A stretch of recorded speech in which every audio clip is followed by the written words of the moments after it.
আপনার একটা ভিডিও খুব ভালো ভিউ হয়েছে, হঠাৎ করে থেমে গেছে। আপনি চাইলেই কিন্তু সেই ভিডিও থেকে আবার নতুন করে ভিউ আনতে পারেন। এটা কিন্তু খুবই সহজ, খুবই একদম ইজি একটা কাজ, আবার খুবই ইন্টারেস্টিং। অনেকেই কিন্তু এই বিষয়গুলি আমরা জানি না, আমরা যদি একটু চেষ্টা করি তাহলে কিন্তু সেগুলি করতে পারি। আর বিষয়টা হচ্ছে, একটা ভিডিও থেমে যাওয়া, একটা ভিডিও যেটাতে ভিউ ভালো হয়েছিল সেটাতে যদি আবার নতুন করে ভিউ হয়, বিষয়টা খুবই কিন্তু ইন্টারেস্ট একটা বিষয়।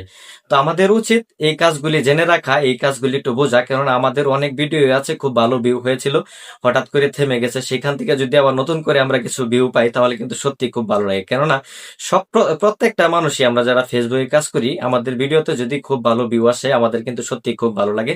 তো আসুন জেনে নেই আমরা ওই ভিডিওগুলিতে কিভাবে নতুন করে ভিউ বাড়াবো। ফেসবুকে আমাদের কাছে এমন কিছু সেটিং দিয়েছে যা আমরা কিন্তু জানি না, আর আমরা জানলে সেগুলির ব্যবহার কিন্তু জানি না।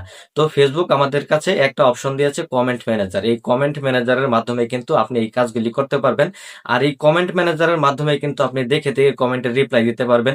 আপনি কাকে রিপ্লাই দিতে চান, যারা আপনার সাবস্ক্রিপশন করছে তাদেরকে, যারা স্টার সেন্টার আছে তাদেরকে রিপ্লাই করতে পারবেন, যারা আপনার টপ ফ্রেন্ড তাদেরকে আপনি রিপ্লাই করতে পারবেন। এভাবে দেখে দেখে আপনারা এই কমেন্ট ম্যানেজার থেকে কমেন্টের রিপ্লাই দিতে পারবেন। আর যে ভিডিওগুলি অনেক পুরাতন হয়ে গেছে, 6 মাস 1 বছরের আগের, সেগুলি থেকে কিন্তু আপনারা কমেন্টের রিপ্লাই দিয়ে সেগুলিকে কিন্তু কি আবার জাগিয়ে তুলতে পারেন, আপনার ভিডিওতে নতুন করে কিছু ভিউস আনতে পারেন।